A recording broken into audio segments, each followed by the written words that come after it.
Don't stand too close.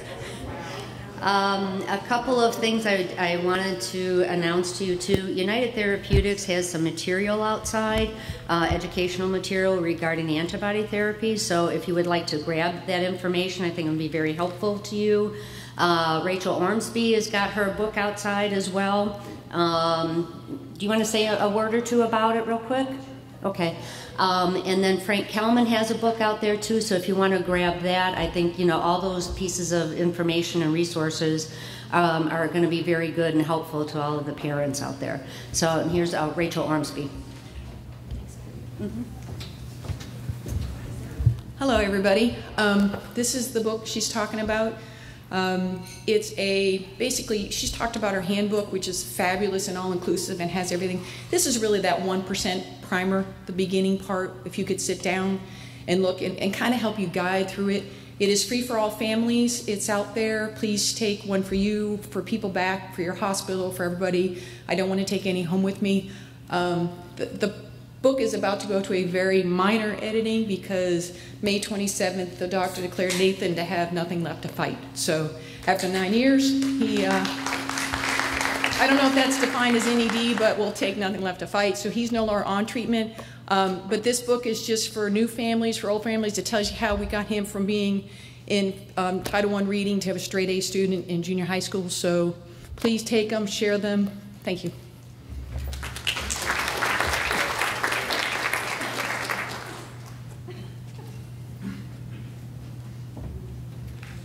Okay, our next speaker is Dr. Naveen Pinto.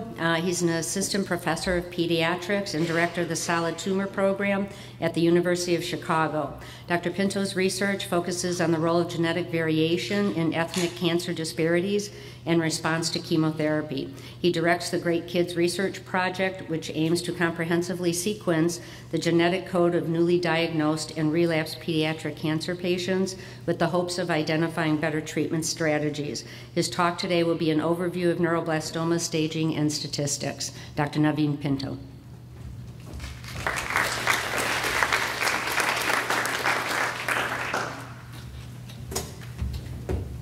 Thanks, everyone, for having me. Thanks, Pat, for inviting me back to give a talk. So we'll take a step back from Dr. Scholler's talk, and so this is sort of a 30,000-foot view, hopefully, of neuroblastoma in general, and we'll talk a little bit about the various types of neuroblastoma. I know that the focus here is primarily on high-risk and relapsed refractory neuroblastoma, but I get a lot of questions from families, and so of high-risk patients and of low and intermediate risk patients of what the differences are and how we categorize patients into the various risk groups.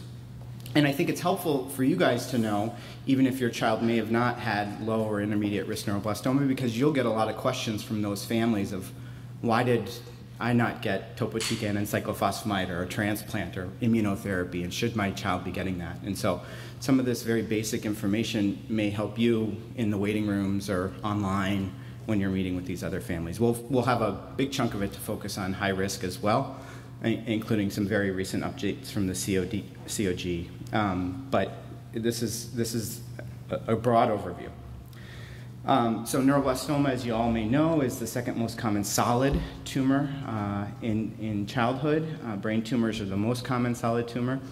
It originates from neural crest tissue, and it's highly variable in clinical outcomes. So this is a slide that my mentor, Sue Cohn, provided to me, which tracks some of the patients she's taken care of over her 30-plus year career.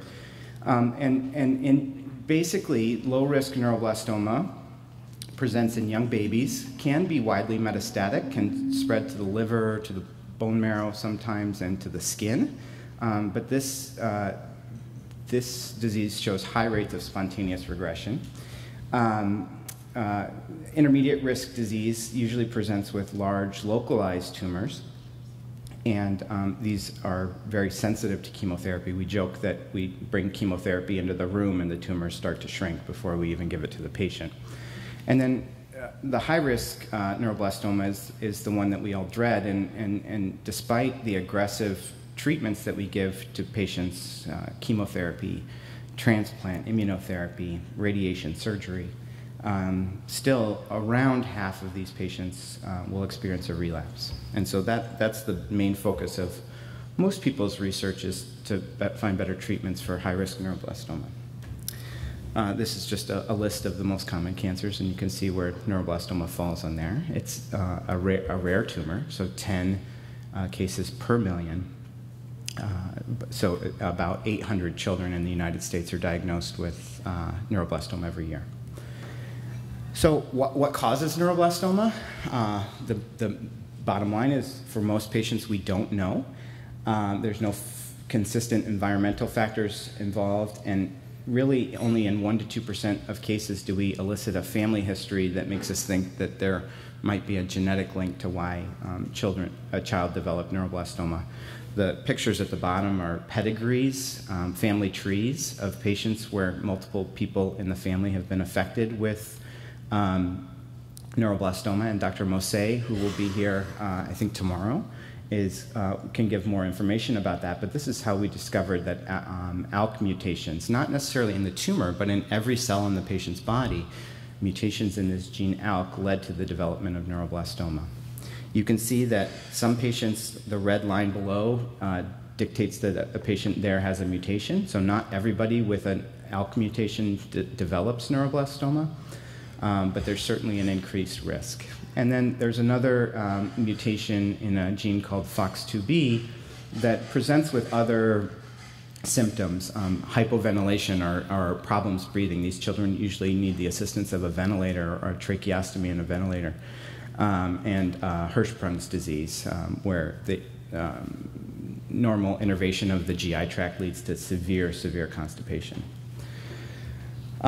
So you can see that the clinical presentation of neuroblastoma can be quite variable. I won't go through and read all of these, but things like pain, Horner syndrome, which is a droopy eyelid with a constricted pupil on that side, back pain from spinal cord compression, which can be a medical emergency, the bruising around the eyes of that young lady in the picture on the far right, we call raccoon eyes, and that's from metastases to the bones in the orbit. So these are all things that may trip off a physician for worrying about neuroblastoma or a malignancy in general.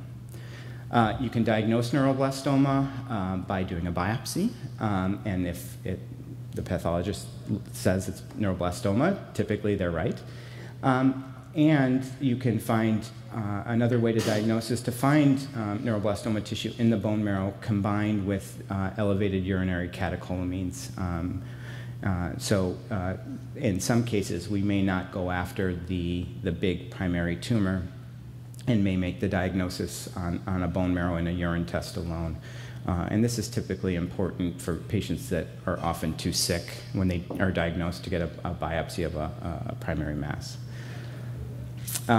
So over the years, we've had all sorts of features of either the patient diagnosed with neuroblastoma or biological features of the patient's tumor that we have incorporated into our current risk stratification in the COG to determine who is low, intermediate, and high risk. And so you can see by my bracket there, we're still sort of stuck in the 80s in terms of what factors we use to risk categorize our patients. And there are all sorts of further refinements of that classification system that may be incorporated into future studies. This is just an overview of a basic overview. There are some refinements we're using on more modern trials, but basically we look at the patient's stage, age, whether or not the MYC-N gene is amplified within the tumor, the DNA index of the tumor, which I'll go over in a bit, and what the tumor looks like under the microscope. And this matrix of factors determines the patient's risk group, and that determines what the patient will be treated with. So what do we know about stage? This is just a listing of the stages. I think rather than I put the list in here for the handouts, but really I think it's better to look at visually. Stage 1 tumors are very small, usually very easily resectable tumors. Stage 2 tumors are bigger, The difference between 2A and 2B is either that there are nearby lymph nodes and 2B tumors that are involved, or it's a tumor that's big enough that a surgeon feels like they can't get all of it. So those are what differentiates 2A from 2B. Stage 3 tumors are quite large usually and are usually difficult to resect, not always. And stage 4 and 4S tumors this is a unique feature of neuroblastoma in general for cancer, is that there's a distinction between different types of metastatic disease. So stage 4 disease, where tumors usually present with a large primary tumor and then metastases to lymph nodes, bone marrow, liver, bones. Those are typically the high-risk patients that we see. And 4S is a pattern where metastases are limited to the skin, the liver, and a very low amount in the bone marrow. Typically, we don't see any neuroblastoma in 4S patients in the bone marrow. And these patients, despite having metastatic disease, oftentimes a lot of metastatic disease, do quite well, and sometimes can be watched with no therapy at all. So these are survival curves. Pat mentioned that I'll talk a little bit about statistics, and this is a very basic overview. I won't go into the nitty-gritty of statistics because I'm not by any means an expert, but these are survival curves, and you'll see these often in publications, and basically the plots of how patients do, and this is called event-free survival. And event-free survival means not over whether patients are alive or dead, but an event that would give you a tick down on this scale here would be a thing like a relapse, death, second malignancy. So all of those things are considered an event, and if any of those things happen, the group that you're looking at gets one tick down. And so you can see here that for patients with stage 4 disease, their outcome, their chance of relapse, death, or a second malignancy is higher than patients with stage 1, 2, 3, so localized, tumor in one place, or that 4S special subtype of metastatic neuroblastoma. So this has been this is one factor that goes into the risk classification. Age, again, this is a survival curve broken down by age at diagnosis, so less than a year at diagnosis or greater than a year at diagnosis. It tends to be prognostic. We don't know necessarily why that is. There's probably some biologic features within tumors that present in older children that make them more aggressive, and the opposite in younger children. There's been further refinements of this risk stratification, and the cutoff seems to be closer to 18 months than it does to a year. And then looking within the tumor, what are the features of the tumor that tell us what risk group a patient falls into? So NMIC is sort of the bad trump card, unfortunately, for all of these biologic factors. Amplification of this gene occurs in about 20% of untreated primary newly diagnosed neuroblastoma tumors, and tends to be associated with advanced stage or metastatic disease, rapid tumor progression, and a poor prognosis. And you can also test for expression of the MYC protein, and it's usually highly elevated. So this is a special test called the FISH test, where the genetic sequence of the MYC gene is tagged with a fluorescent label, and typically you should only see 2 little fluorescent dots within a tumor cell or within a normal cell for the MYC gene, 1 copy of MYC from mom, 1 copy of MYC from dad. But you can see here these numerous dots within these tumor cells, hundreds and hundreds often of dots that represent lots and lots and lots of copies of the MYC gene. So this is a survival curve for patients with MYC amplification. This was before sort of modern treatment strategies, so you can see when we didn't make any adjustments for MYC, this was looking back at patients that were all treated the same with stage 4 neuroblastoma, and MYC wasn't taken into account in risk stratification, that patients with MYC amplification did quite poorly. we've now incorporated MICAN amplification into our risk stratification. So I want people to not take this number as what we expect the survival to be in MICAN. And so now, as long as you correctly identify MICAN amplified patients and treat them appropriately, their outcome is much better than this survival curve. So this is a very historic curve and doesn't represent 2015 reality. But it's meant to illustrate why MICAN is important. Tumor cell ploidy is analogous to the DNA content of tumor cells. So again, a normal cell should have a copy of chromosomes from mom and a copy of chromosomes from dad, and we give that cell called a DNA index of 1, and anything less than a full copy of chromosomes from mom and a full copy of chromosomes from dad is a DNA index less than 1, and anything more, these tumors often have more genetic material than you would expect from just coming from mom and dad. We give that a DNA index greater than 1. And so when we looked at the DNA index of patients with neuroblastoma, patients with hyperdiploid or greater than a normal component of chromosomes within their tumor had good responses, actually. So more DNA was actually better. These patients all had complete or partial responses to the therapy prescribed. Again, this is an old study from the 1980s, and none of the infants with diploid or less than the normal component of DNA within the tumor responded to the chemotherapy used at the time. So we know that for some patients, this DNA index is important. This is just a graphical illustration of that point, that patients with DNA index less than 1 did worse than patients with a normal or above average component of chromosomes. When you look at MICAN, though, I called it the trump card because, again, it trumps that. So if you have MICAN amplification, your DNA index doesn't seem to matter. Dr. Shimada in Los Angeles developed a pathology classification of neuroblastoma. When we look under the microscope, there are features that seem to be associated with more favorable or treatment-responsive neuroblastomas, and features that are associated with more aggressive neuroblastomas. And so the major factors that are taken into account are the amount of Schwannian stroma, that's supportive tissue that's found in neural tissue. It's not tumor tissue, but how much normal tissue is within the tumor, how much maturation, how mature the cells look. It's a spectrum of very immature-looking neuroblasts to very mature-looking nerve tissue. How much mitosis and karyorrhexis is within a tumor. That's a proxy for how quickly these tumors are dividing.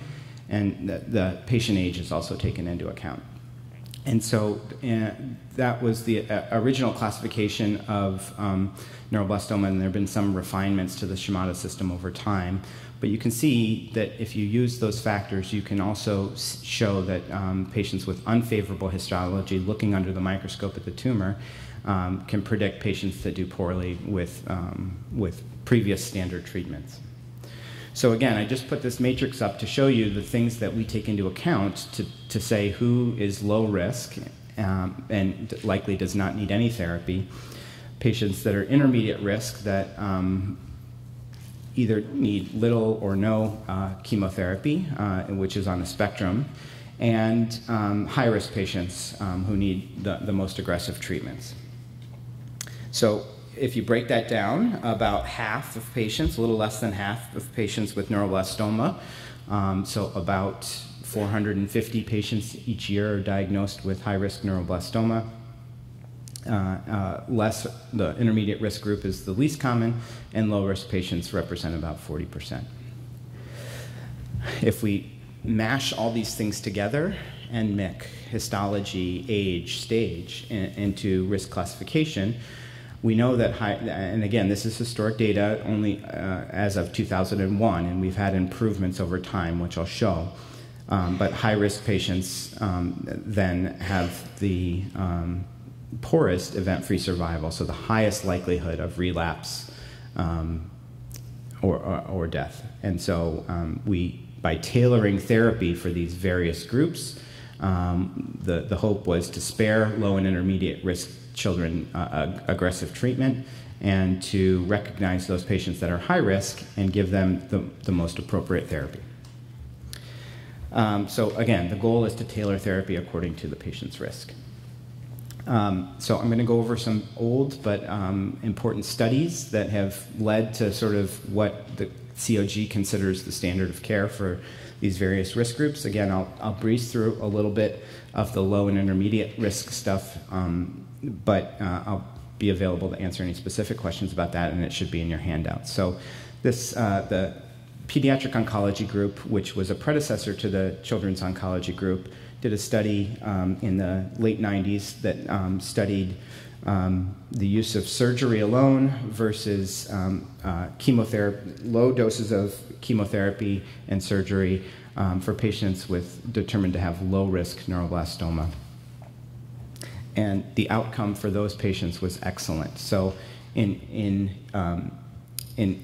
contrast to event-free survival, where we take into consideration things like relapses, deaths, and second malignancies, we also have overall survival here. So whether a child is alive or dead, you can see that the vast majority of children with this low-risk neuroblastoma, whether they required a little bit of treatment or not, all did excellent. And the fact that the event-free survival curve is lower means that some of those children relapsed.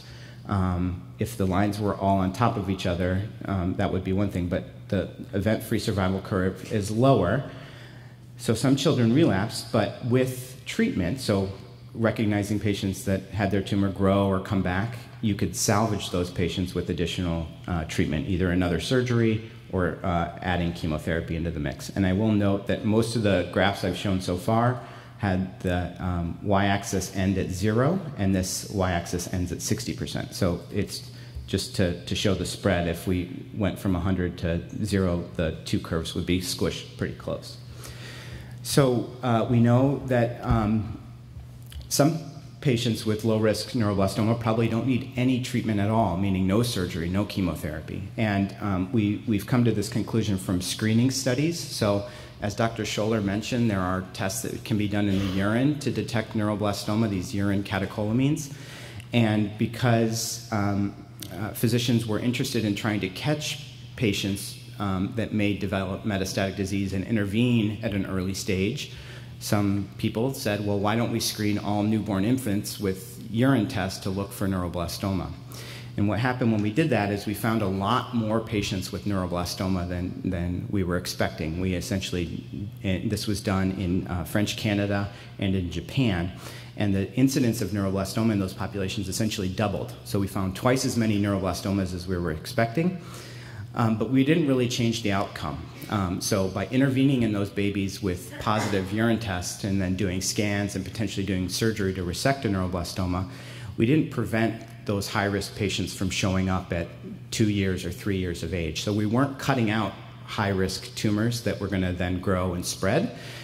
We were just intervening on patients with probable low-risk neuroblastoma whose tumors sometimes spontaneously regress or go away on their own with no treatment. So this was a piece of evidence that patients with localized neuroblastoma that are young, that don't have NMIC amplification, don't have metastases, widespread metastases to their bone marrow, may not require any therapy at all.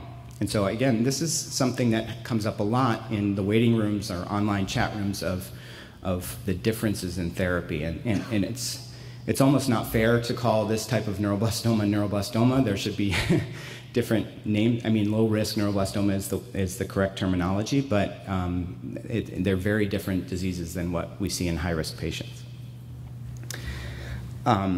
And I think this is another important point that actually happened within my own family. So my wife's sister died of neuroblastoma, and her family struggled a lot with the fact that if we would have just picked this up earlier, we maybe could have made an impact. If she would, we know that babies do better than older kids. Well, if we found this when she was a baby, could we have saved her life? And I think the answer from these types of studies is no, is that the tumors that our high-risk tumors are very different and don't sort of march along that typical pathway that you see in things like breast cancer, where grandma has a lump in her breast and doesn't go to the doctor, and then a year later has disease everywhere. High-risk neuroblastoma, the biology of that tumor is one that likes to metastasize, and probably metastasizes at a very early stage, and this low-risk neuroblastoma tends to stay localized and doesn't like to metastasize or cause big problems. So based on that study of prenatal diagnosis in neuroblastoma, the Children's Oncology Group did a observation alone study where patients with young patients with a low stage 1 tumor limited to the adrenal gland were watched without any treatment at all, no biopsies, so we didn't technically know things like NMIC and the histology of the tumor, but again, based on large studies, we know that these patients, young babies with a localized tumor, are the most likely to have this low-risk form of neuroblastoma. So these babies were watched. And again, this is a different type of survival curve, resection-free survival. So what is the probability that this child does not need surgery? And so you can see here at 5 years, about 80% of children in this category, less than 6 months of age with a small tumor, did well with no surgery alone. And the overall survival for this group was excellent, approaching 100%. So even if the tumor grew or started to cause problems, you could intervene with surgery or low-dose chemotherapy and salvage those patients. Intermediate risk neuroblastoma, we have had risk-adapted therapy for those groups, so we use some of the features that I talked about early to determine how much treatment to give those patients. The types of chemotherapy that we give for intermediate risk neuroblastoma is typically done as an outpatient. It's much less intensive than the high-risk neuroblastoma therapy, and we use some of the risk features to determine how much treatment patients got. And you can see here again, with the curve starting at 50%, with little mild to moderate amounts of outpatient chemotherapy, the overall survival of intermediate risk patients is also excellent. And again, the event-free survival curve is slightly lower, meaning that some patients relapsed or progressed, and you could salvage those patients with additional treatments. So high risk, this is the challenge. And treatment. We understand who is high risk. We're very good at that. But understanding who will and won't respond to high-risk therapy is the big challenge. And we don't have great markers yet to say, if we enter onto a high-risk neuroblastoma study, who will and won't respond. And so again, this is going over some of the historical data that we have of the rationale for why certain things are included in a standard Children's Oncology Group high-risk protocol. And so this is a study that Dr. Mathey out of UCSF published, showing that the event-free survival for patients that received an autologous bone marrow transplant, or ABMT, was superior to patients who received chemotherapy alone. The event-free survival of patients that received retinoic acid, or 13-cis-RA, Accutane, was superior to patients that receive no Accutane. Accutane is a medicine that we think helps mature those immature neuroblast cells into more mature nerve tissue, and that's now incorporated into high-risk therapy. And then the immune therapy. So this was based on the 0032 COG study, which is almost about to close after 15 years.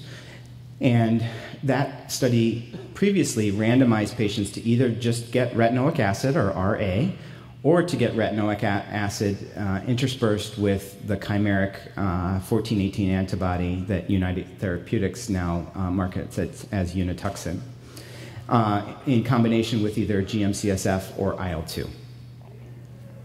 And the Dr. Yu from UCSD published these results in 2010, which were very exciting. that the event-free and overall survival were superior at 2 years for patients with who received the antibody therapy. And so antibody therapy has now become the standard of care in the children's oncology group. So this is the most recent data. This is right sort of hot off the presses from the children's oncology group. We had a letter from them in May last month. So the last large phase 3 study for high-risk neuroblastoma was a study of a single transplant with carboplatin, etoposide, and melphalan versus 2 transplants, the same regimen, CEM plus cyclophosphamide and thiotepa, or CT. So CEM versus CEM-CT. And patients got stem cell rescues after those therapies, and we all know the side effects of those treatments: long hospitalizations, bad mucositis, and organ dysfunction. So the preliminary results of that study show that patients who received tandem or 2 myeloablative treatments with stem cell rescue had a superior event-free survival to patients that received a single transplant. But there was no difference in overall survival between the 2 groups. So more patients relapsed probably in the single transplant group, but the overall survival was similar. So what have we learned from high-risk neuroblastoma studies? We see that somewhat better outcome is observed when intensification of therapy through an autologous bone marrow transplant is given, and that potentially tandem myeloablative therapy may be superior to a single transplant. I will add the caveat that these statements of saying a transplant is better than no transplant, or 2 transplants is better than 1 transplant, is for event-free survival and not for overall survival. So whether you got a transplant at all, or 1 or 2 transplants, didn't change the eventual overall outcome of whether you lived or died. It may have changed the time to relapse. And so there has been a general trend of improvement over time in high-risk therapy. So we think that things like intensification of therapy with transplants is making a difference. I'll have a graph of that in a second. But we still haven't proven that overall survival is improved by the addition of a transplant. We know, I didn't present this data, but a question I get a lot is, are there neuroblastoma cells in the stem cells you collect? You know, my child had metastatic disease, and now you're in their bone marrow, and you're taking cells derived from their bone marrow to give back to them. Won't you be reintroducing neuroblastoma? There was a study done where that stem cell bag was purged of neuroblastoma cells. And we randomized patients to either get a bag that was not treated at all and may have been contaminated with neuroblastoma versus a bag that was purged of neuroblastoma cells, and there was no difference in outcome there. So we think that probably the processing of those cells, the freezing, the storage, the preservatives that are put in are probably too toxic for the neuroblastoma cells to survive, and that that step is no longer done. So and there were actually very few patients that had detectable neuroblastoma cells in their harvest bag anyway. Biologic agents like retinoic acid are effective in treating neuroblastoma. Immunotherapy is effective for neuroblastoma. But we know that the toll we pay for this gradual intensification of therapy, more chemotherapy, transplants, biologic agents, immunotherapy, has led to an improvement in survival, but and also significant toxicity and an increase in late effects that we see from this treatment. This is the graph I mentioned of outcome over time. It's not projecting quite well, but these are the various lines are various treatment eras that respond to some of the improvements we've made over time, like transplant, biologic agents, immunotherapy. And you can see the very top line, the green line, is the most modern era where most of these patients will have received immunotherapy or at least been on the randomized immunotherapy study. And so we're doing the best that we've ever done at curing high-risk neuroblastoma. But again, that curve isn't anywhere near 100% like it is for low and intermediate risk neuroblastoma. So there's a lot of work to be done. So I mentioned this briefly, but basically most organ systems are affected by this high-risk neuroblastoma therapy, and presently we don't have any interventions to prevent some of these late effects, but obviously it's a big worry, and we want these kids to have their whole lives ahead of them, but we have to be cognizant that things like hearing loss, endocrine dysfunction, short stature, delayed puberty are a reality for our children that have to go through high-risk neuroblastoma treatment. It's the scariest of all is the second malignancies, and we know that intensification of treatment can increase patients' risks of developing secondary malignancies like leukemia. And luckily, it's still rare, but essentially, the more therapy you get, the higher that risk goes. So I think that's all I have. So this is a picture of the University of Chicago on the south side of Chicago, looking at downtown Chicago. I want to thank the CNCF for inviting me. Thank all the parents and patients that have participated in COG and other cooperative group studies. We learn from every patient we take care of, whether you're on a study or not. But when we do things in an organized fashion, because these are rare diseases, a single institution often can't see enough neuroblastoma patients to do it their own way. And so we've decided to band together, and so we can have the maximal amount of learning by doing things in a coordinated fashion. And so, and that's what you and your families are providing to us is knowledge of how to do this better. So a lot of this data was given to me by COG investigators, Sue Cohn, Wendy London, John Maris, Julie Park, Ro Bagatelle, and Mike Hogarty. And I work on the comprehensive neuroblastoma team at the University of Chicago with Sue Cohn, Sam Volchenbaum, and one of our new faculty recruitments, Mark Applebaum. So thanks all for your attention, and I'd be happy to take any questions.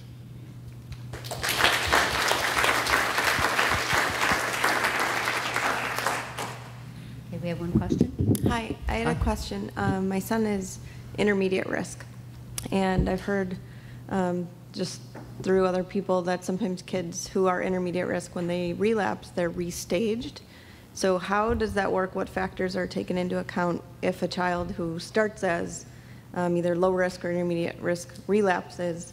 Can they become high risk, and what plays into that? That's a great question. So the question was, can intermediate risk patients become high risk patients, and do intermediate risk, what is the workup for intermediate risk patients that worry for relapse? And so if there is a concern that a patient either isn't responding to therapy or their tumor has come back after intermediate risk type therapy, oftentimes sort of what I presented there is we think that those tumors are very chemotherapy responsive. And for an individual patient with intermediate risk neuroblastoma, we don't know what the magic number of chemotherapy those outpatient chemotherapy cycles is. Some people it might be 2 cycles, some people it might be 12 cycles. And so oftentimes if an intermediate risk patient relapses, we will give more of the same type of outpatient chemotherapy to those patients in an effort to get the tumor gone, especially if there's a localized tumor. Now, if a localized tumor develops into a metastatic tumor, that's a very rare situation for intermediate risk neuroblastoma, but those patients sometimes do require high-risk style therapy. But again, I don't know the number off the top of my head, but it's very, very low of a patient who's initially determined to be intermediate risk would eventually become a high-risk patient. So most of my families, I tell them that that's not something that they should be staying up at night worrying about. Another question? Hi there, I'm Corinne from Canada. Hi. Just maybe, you might have kind of answered it, but is it, Regarding the randomization on the antibody study, and then that was stopped at 2 years, at the end of the study, what was the overall survival? Right, so that data hasn't been published yet, and so I don't have the answer to that. And so it was published at a very early time point. It's unusual to publish a study with a 2-year event-free and overall survival time point. And so I don't know yet if the big difference that we're seeing in patients that got antibody versus not is because we delayed eventual relapse. Dr. Scholler mentioned that in a previous talk. Are these new therapies just pushing the time curve back, and patients that would relapse at 1.5 years are now relapsing at 3 years? So unfortunately, I don't have the answer there, but because the study's still open, I think once the study closes, hopefully within the next year or so, we'll have that data.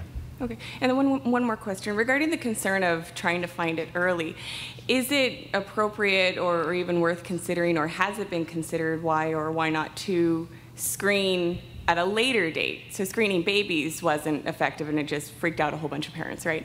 But is it worth looking at some of the standard checkups, you know, when kids regularly get shots and stuff like that? Would there be a benefit to finding it early? That's a very good question. So the question is, we didn't pick up high-risk neuroblastomas by screening newborn babies with urine tests, but could we pick up high-risk neuroblastomas if we screened later in life? And the undertaking to do this screening was quite expensive and didn't show anything. But again, we don't know whether intervening at an earlier stage for a high-risk neuroblastoma would necessarily make a difference. And we don't know, for instance, how early does a neuroblastoma metastasize? You may only have, a pea-sized adrenal tumor, but still have metastases in the bone marrow at that stage. So we may not, even finding it earlier may not make a difference in overall outcome or response to therapy. Thank you. Sure. One more. Okay.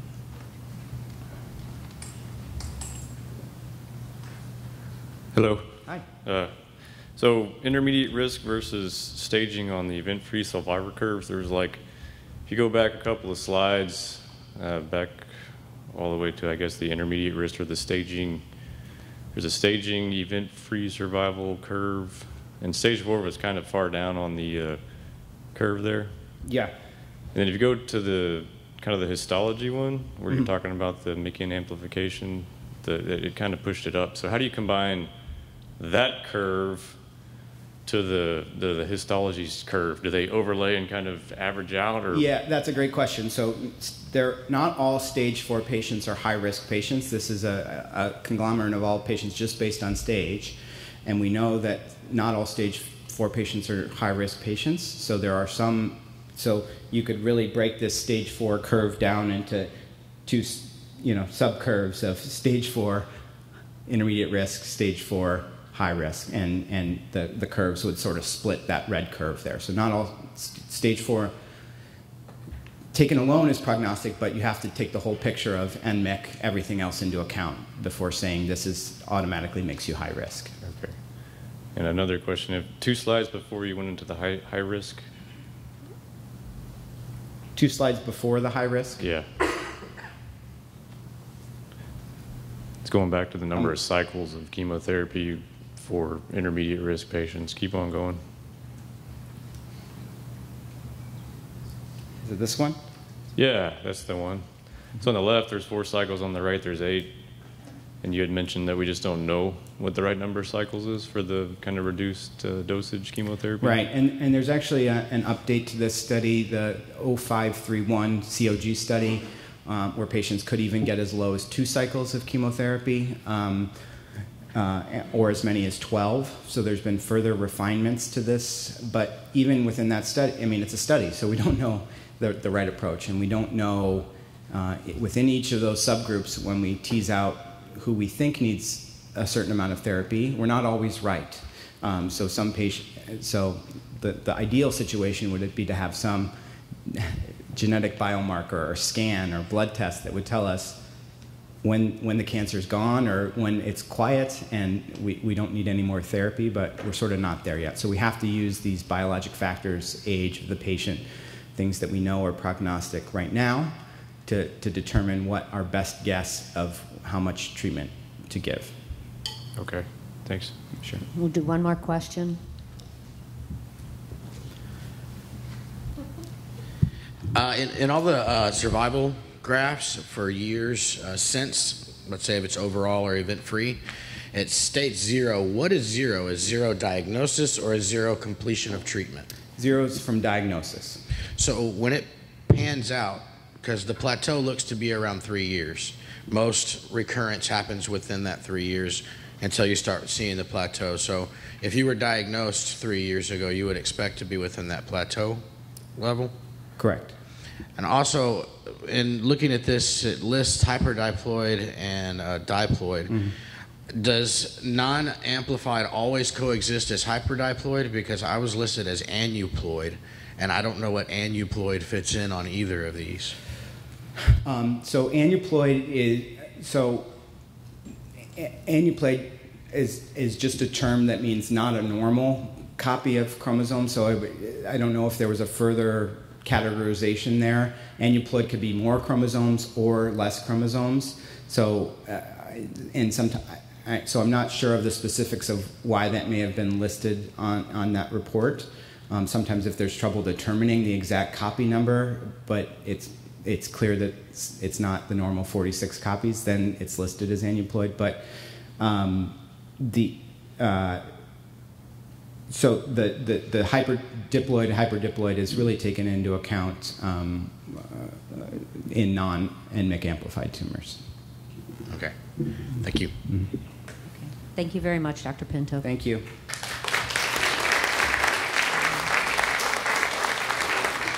Because of our speaker system, our break has been sitting out there for a little while, and lunch is coming pretty soon, too. So if you want to take like 5 minutes, grab something, granola bar or whatever, something to drink, and then bring it back in here, we'll start up in probably 5 minutes. Thank you.